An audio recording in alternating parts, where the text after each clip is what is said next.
the Fox Show. You're listening, you're tuning in your car somewhere, you're watching, you're wondering, who are these guys? You know, I stumbled on Christopher Walken's on the show. I'm not sure. Is he? Maybe.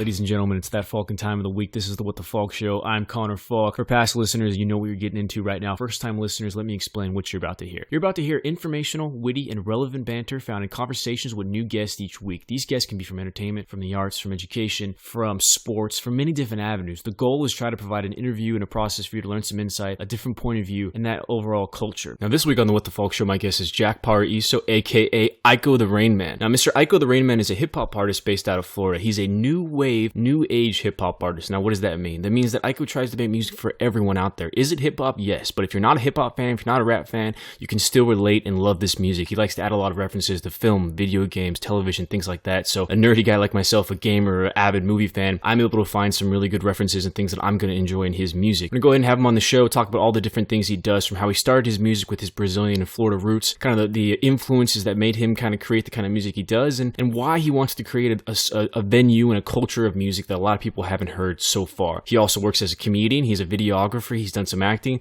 The guy has some really entertaining music videos. You can find it from Operation 5 AM, which is the name of his company. So Aiko's going to be a really interesting guest. I'm excited to have him on the show. I'm excited for you to listen to this episode, be it through SoundCloud, iTunes, Stitcher, or Pod Directory. And don't forget, if you're a pizza fan, check out Ferris Pizza, sponsor of the What the Falk Show. Ferris Pizza is the best pizza for the best price in Bakersfield, California. Let's go ahead and call Aiko now. Hello? Is this Aiko the Rainman? Yes, it is. How's it going, bro? How the fuck are you? You're on the What the Falk Show. Oh, yes. I am fucking great right now. How's it going with you? It's pretty good, man. Happy Memorial Day. Hope you had a nice day full of barbecue and food, and hopefully not too hot over there in Florida. Nah, well, actually, yes, it is terrible over here in Florida. Florida is probably the worst weather in any state. Is it? The humidity, I've heard a lot of crazy things about the humidity. I've always been in the dry heat in my life, so I've always had I've been lucky with that. Well, Aiko the Rain Man, Jack, I'm really excited to have you on the show. Got to do some research and kind of find about your background in music and all the different things you do, from, working as a comedian to a videographer to really the kind of stories you try to tell, and most importantly, the kind of new wave, new age hip-hop music that you like to produce, which I find really cool because it's kind of someone who isn't the biggest rap fan, who likes certain albums or whatnot, but for me, it seems like it's kind of the music that I can relate with, any kind of fan. So I'm excited to have you on the show, man. So let's get started. So we do call it Aiko the Rain Man and Operation 5 AM. We call it, it's been called a new wave, a new age hip hop music. Now, is that your goal? Is that what you're trying to produce? Not particularly originally. I'm not really certain what they meant when they wrote that I was considered to be the new age of hip hop, but I started to research that, and I think that probably just means that hip hop that is evolving in trying to capture new sounds with it. Because you listen to a lot of underground rappers nowadays, and they're trying to capture the feel and the essence that were the 90s, and their music kind of just hovers around that era. Whether I think artists who are adapting to new age music or new age hip-hop, you learn from the 90s or the mid-2000s. Okay, well, this is certainly something I can understand. As you might know from within the show, I'm lucky enough to work in entertainment, be it through behind the camera, in front of the camera, improvisation, kind of being on your feet are certainly traits that are going to make you successful, so we can certainly hear that in your music. Now, you talked about some of those earlier influences. Being in Florida and Brazil, would you say that your culture and what you grew up with has a big footprint on the terms of the kind of music you make? I would say so. It's hard to kind of put a lot of Florida within my music. I guess when you listen to a lot of Florida artists, they kind of have this club vibe, and it's more like Pitbull and Rick Ross. So I'm not really sure how to incorporate, because I've lived in Florida my entire life. So it's hard for me to incorporate, growing up here, we were very poor. A lot of this, just the tough times that we've been through. Since I am Brazilian, I don't incorporate enough of my culture into my music. I do reference it. I do talk about it a little bit. You might catch a little line here or there that's kind of oh yeah, he might be Brazilian, but not enough. I wish I spoke better Portuguese and wrote better in that language for me to be able to incorporate it in my music more. But as I evolve as an artist, that is something that I certainly look forward to doing. Well, now you talked about kind of the humble roots, which I can certainly understand. So has that been the motivation of you? You've built this thing with Aiko the Rain Man, you've built Operation 5 AM, you've had all these great music videos, so much success. Was that a huge motivation for you of wanting to build and create more from humble roots? Oh, absolutely. It all started with me and my best friend Nate. We were kind of just like, we would listen to a lot of hip hop and we were so influenced by it because it really spoke to us. I listened to a lot of genres of music, but for some reason, like a lot of the hip hop that I was listening to at the time was really speaking to me. And it got to the point where me and my friend Nate were like, yeah, maybe we could do this, but better than some of the guys that we listened to. Yeah. And then eventually just kind of bragging about that turned into like, well, put your money where your mouth is. So we started to write music and we started to rap and freestyle. And then people started to tell us we were really good. And towards the end of high school, my senior year of high school, we had to do a project for British literature. And my teacher chose us to choose a genre within music, and we were supposed to write a song about it. What that has to do with British literature, I have no idea. But I chose hip-hop, and I performed the hip-hop song that I wrote in front of my entire school. Insanely nerve-wracking. Yeah. And I can't tell you how overwhelmed with compliments I was filled with after I performed. So that was kind of like the starting point, kind of like that little push that I needed. So yeah, and just that little satisfaction from a crowd, right? Just a little bit of positive reinforcement you get from that crowd. That'll keep you going for at least a few years, right? To see that people enjoy it and you love doing it. It's kind of, as performers, what we're all hoping to achieve, right? So that's got to be the most satisfying thing that you have as a musician. Would I be right? Oh yeah, absolutely. I feel like every time that, even if you're not particularly a musician, or if you just paint pictures and then someone compliments you on the picture that you painted, and you feel awesome. Like, even if it's one person or it's 20 people, trust me, it's like it's this weird kind of like euphoric feeling. Well, I love it, man, because I could certainly understand. From my point of view, I was working on a show, and we were in the van going from a different location, talking about all these things. Like, man, you know so much about sports and films and all these things. And I'm saying, I know I'd love to be on a radio show. Does that make me an a-hole for talking about it and thinking I'm better than those other hosts? And they're saying, no, the only thing that makes you an a-hole is if you can do it and you choose not to. So I certainly understand the push you need. Why not create? In terms of 2016, social media, in terms of the equipment's out there, anything you could do from home in your own studio, there's so many opportunities to go ahead and create and collaborate your music. So talking about, some of the music you do with Iko the Rainman and Operation 5 AM, you have a lot of references to film, to television, especially video games, and you and I have gotten some conversations on Twitter about those things. Now, do you try to appeal to the nerds like myself who are gamers and who are big film buffs? Yeah, kind of. Like, when I first started, I felt that there was sort of like a figure within music to represent that culture. And that's something that I just generally talk about. Like, if I don't know who you are, but you come up to me and you start talking to me about superhero movies or video games or comic books or just like TV shows, like, we could have a conversation for a very long time.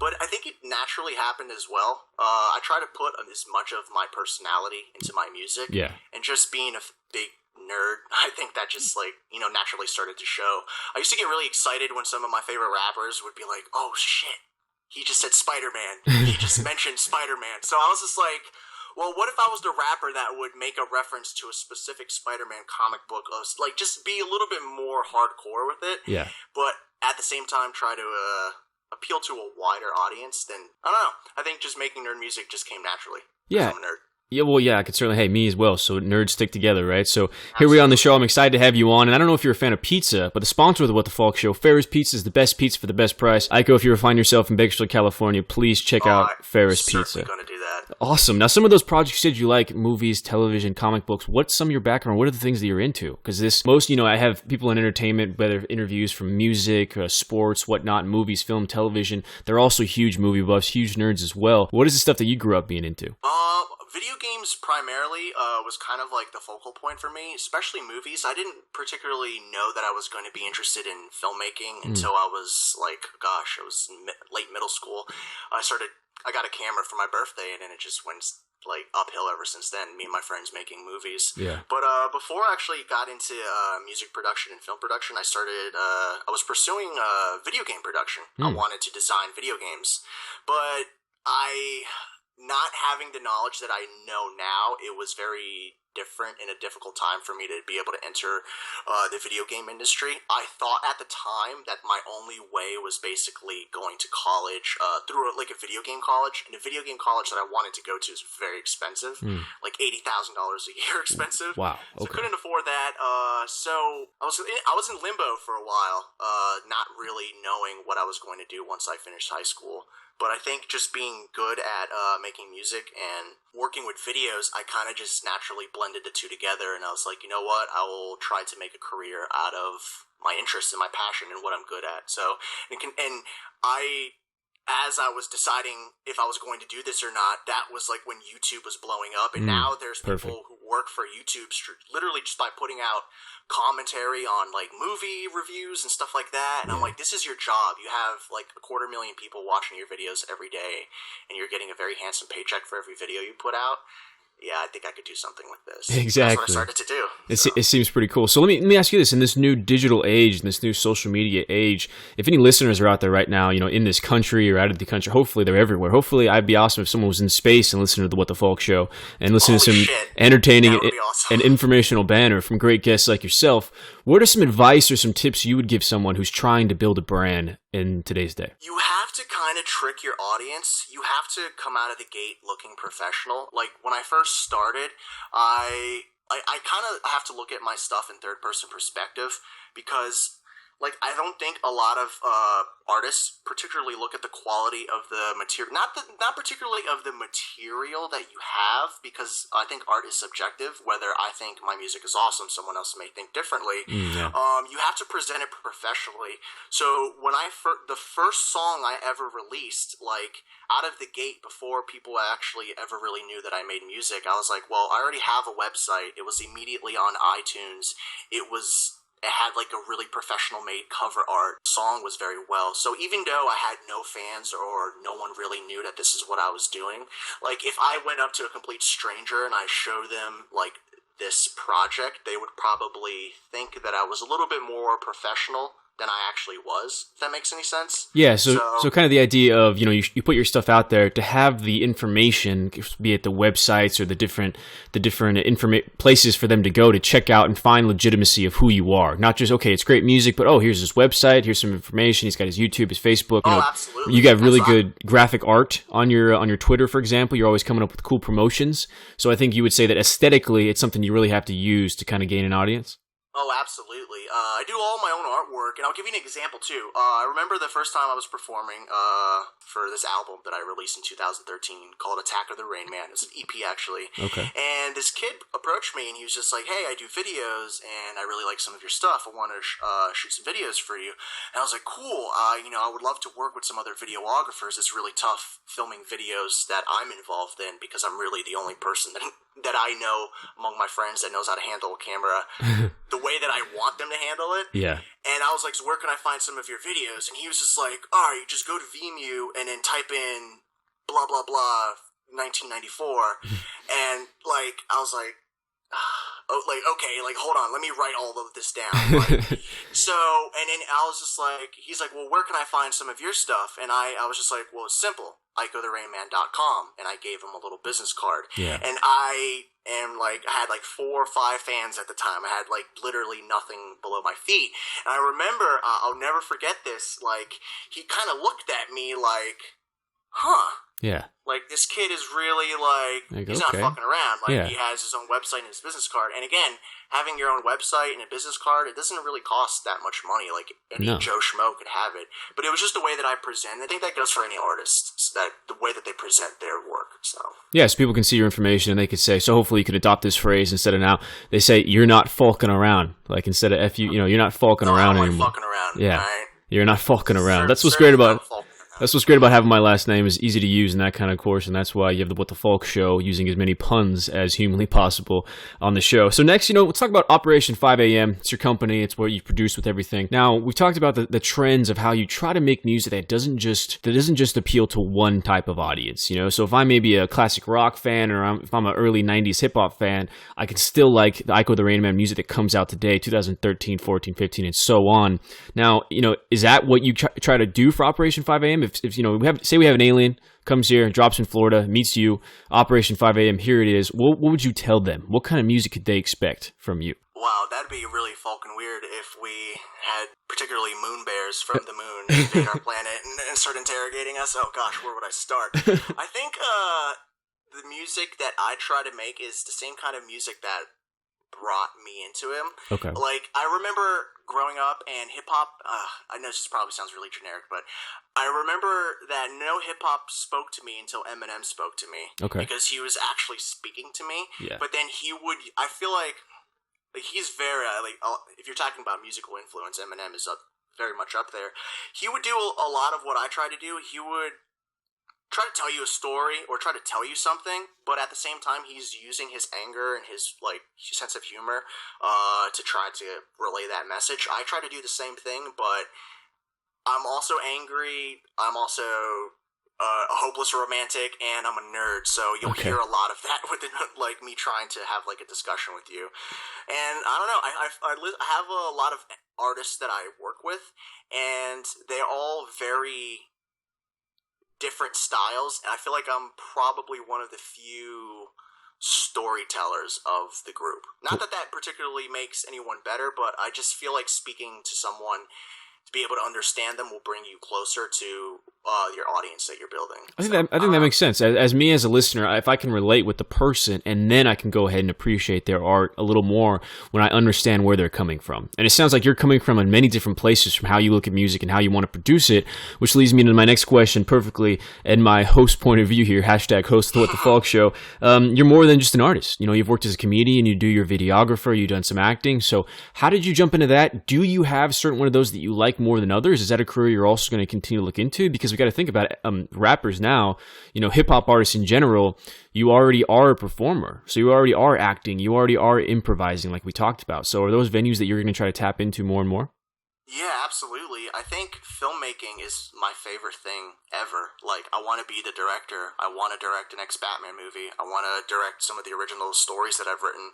I've written so many short stories, and I have a few scripts that are in the vault that I'm telling you, man, as soon as I go viral on YouTube to a certain degree, I could bring some of these stories to Hollywood, and I really want to try to sell it. I have some ideas that haven't been told before as far as, in the realm of filmmaking, because that's what really kind of drove me into it.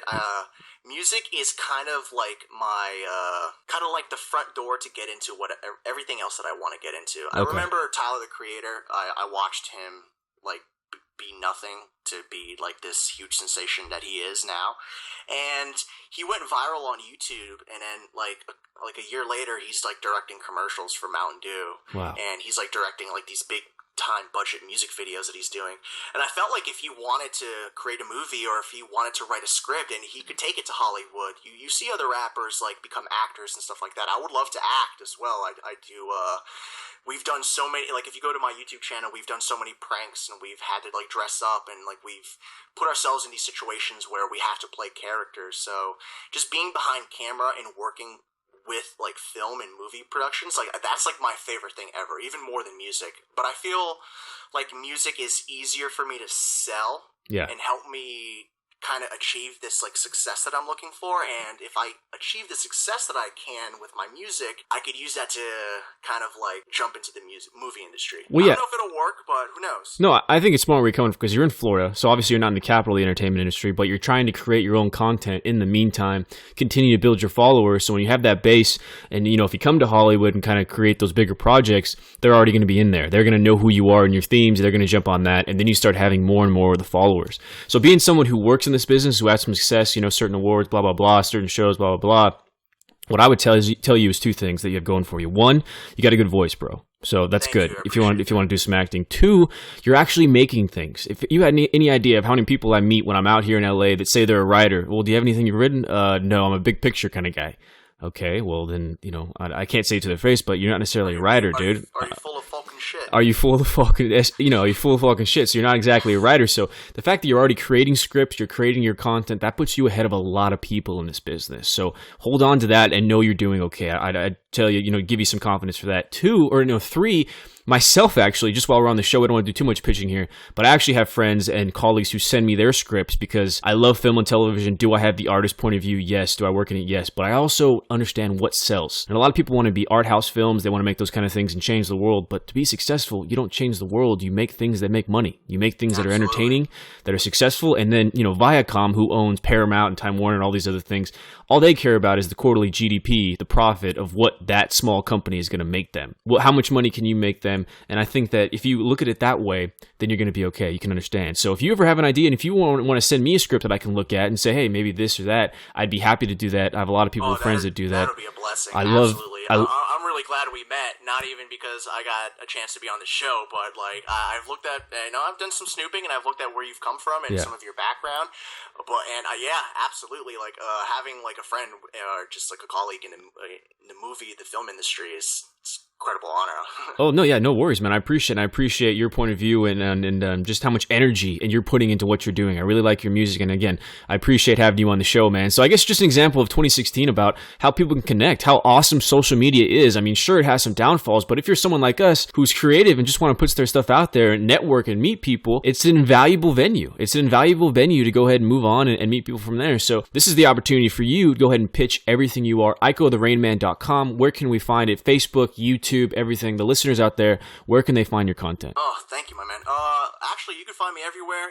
You could Google Ico the Rainman. It'll bring you probably to everything on iTunes, Spotify, Instagram. I don't have a MySpace. What's it called? Facebook. Everything is Ico the Rainman. It's all universal. So whichever social media form you have, Twitter, like I said, Instagram or Facebook, it's all Ico the Rainman. If you want to listen to some of my music, SoundCloud is a free option for you to listen to all my music. So is Apple Music and Spotify. Okay. And if you wish to purchase my music, it's also on Amazon and iTunes. Okay, awesome. Well, all that information will be in the description of this episode, which will be available on iTunes, SoundCloud, Stitcher, Pod Directory, and anywhere else that would put it. My parents, as they usually do, will be handing it to people. Hey, listen to my son's podcast here in Bakersfield. So that's something they're going to do as well. Certainly, a lot of people are going to put it out there. So we're nearing the end of the episode. First thing I have right now, these are the random questions I just throw out there to try to get you off. You know, they're not going to be too crazy. I didn't really prepare you for them. So here we go. Now, your Batman movie that you want to direct, who's Batman? Who's the villain? Oh, gosh. All right. The villain would probably be the Red Hood. Love it. Jason Todd. Love it. He's come back. Batman. Who is Batman? I am probably going to choose the actor that plays Jon Snow. Kit Harington, nice. A little bit older. Not the actor that he is now. I'd say give him like another 10 years when he looks a little bit older. He looks like Bruce Wayne to me. And I don't know. I think, he would probably be a decent Batman. Okay, well, I was going to say, let me audition for the Jason Todd part, but since we're doing Kit Harington, he's only a few years older than me, bro. I got to say, give me a chance. Let me jump in there. Absolutely. Let me ask you, did you like Ben Affleck's Batman? To be honest, bro, I only saw it once, and it was just so much at once. Like, I need to watch it again. I'm such a Nolanite. Batman Begins to change my life in a lot of ways, if I'm being honest. So it's hard for me to ever look at anybody like Bruce Wayne. To me, the best Bruce Wayne ever was Christian Bale. Now, the best Batman ever, I'm weird like this. I liked Michael Keaton, just the way he actually played the Batman. I like Ben Affleck, but I guess I guess I just can't really give a full answer here because I got to give him another opportunity. Like, it's hard because, I knew it wasn't going to be like Batman Begins or that kind of realistic down in realism world, but it was going to be Zack Snyder all over the place. So there are things that I liked about it and there were things that I didn't. But I am excited. What I would like to see is future Ben Affleck directed Batman movies. I would certainly be excited for that. Now, does this mean that you also are super excited for Suicide Squad? Do you have high expectations for that? Absolutely. I'm a huge DC fanboy, so I was actually very optimistic about Batman vs Superman. The first time I saw it, I really, really liked it. I went back after taking in a lot of people's criticism, and I went and saw what people had to complain about. I looked through the fanboy glasses, and I still liked the movie. I think Ben Affleck was a great Batman, but I had to see a little bit more to be able to put him on any list. But I will probably agree with you. Michael Keaton is probably the best Batman. He was the man. Okay, next question. It's kind of random. Would you rather have a pet dragon who just flies and, shoots fire, or would you rather have a talking ninja monkey? Pet dragon. Pet dragon. Yeah, being able to fly everywhere. Yeah. Being able to fly everywhere. Okay, now if there was one movie you had to remake right now that's not Batman, it's not superhero movie, what would you remake? You want to give your point of view on the story. Gosh, that is a damn good question. If I were to remake any movie, I would remake this movie called Control. Okay. It is my favorite movie of all time. Nice.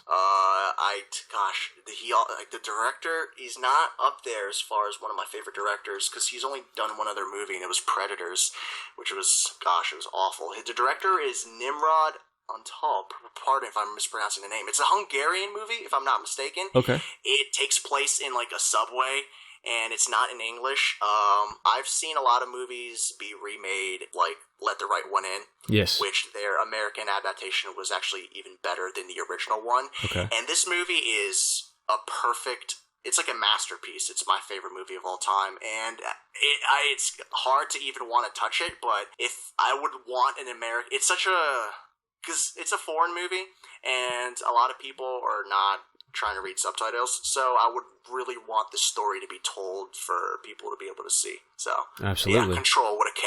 Okay, and one thing to say for listeners who don't know much about Florida like myself, unfortunately I've never bend there, what is one word you would use to describe the state? Bipolar.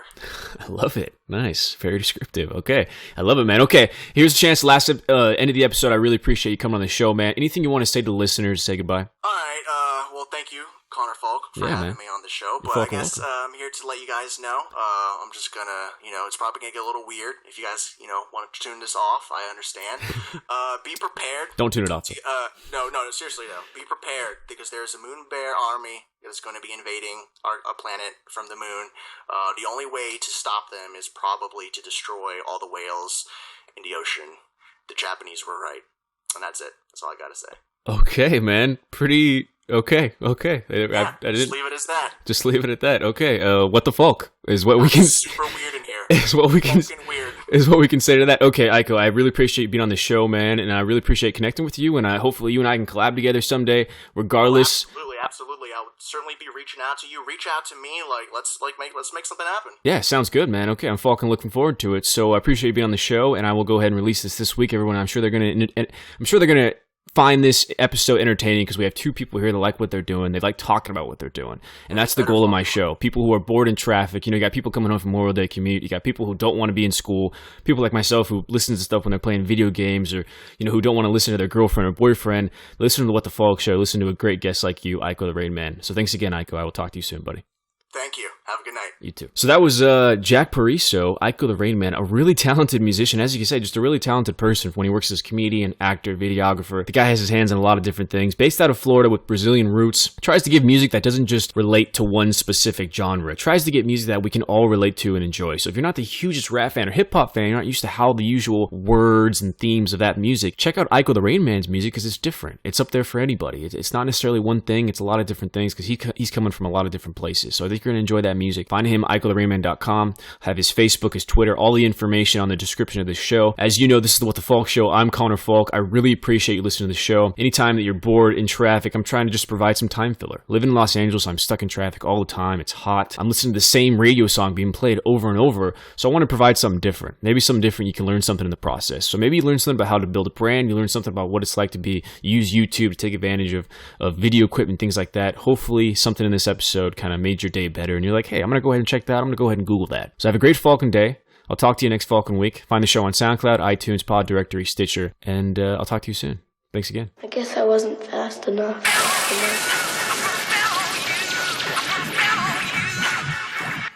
To understand what I'm about to tell you, you need to do something first. You need to believe in the impossible. Can you do that? Aiko the Rainman. Operation 5 AM. Always thought it wasn't fast enough. I used to be not so tough.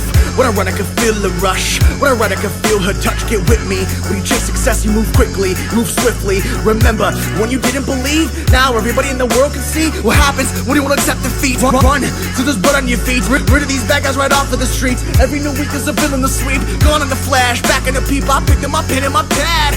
Gave him the arms that I had. I gave him the strength and the struggle, the pain and the tears and the rain and the rubble. Katana I kept in the back of the attic. The glory, the shame to the wrath of my habits. And I've been thinking, running these lights like they're blinking. I made up my mind when I was sinking. A man without pride is a man who will never live to his prime. Run, Barry. There's some things you cannot run. Some things always manage to catch up to you. You can do this now. Run, Barry, run. To your all out of breath and run. To this nothing left to run. To these steps will take you, break you. Living that life where we break through. Never will limit myself to the limit. Artists don't live and don't die by the gimmick. Strong enough to be Superman. Sit around and did nothing. I lived my life in assumptions. What did that get me? Nothing. I was tired of being this Ben Riley clone nobody. I was meant to be somebody. I picked up my phone from the lobby. I'm on top of the clouds, watching the world. They're calling me Kami. Enter the matrix, the process. What's success without conquest I haven't lost yet. The scriptures I read you I found in my closet. I rose from the basement, I'm up in the attic. I killed these MCs, I didn't need any practice. So am I Spider-Man or his cousin? Batman or am I Alfred? Ricky Bobby or a spectator? Anakin or am I Darth Vader? I'm a marksman, running around Star City's rooftops. You can get your ass shot with an arrow if you think this ambition will stop. Go ahead and just run, Barry. I don't think that bolt of lightning struck you. I think it chose you. All of us, we have forgotten what miracles look like. Maybe because they haven't made much of an appearance lately. Our lives have become ordinary, but there is someone out there who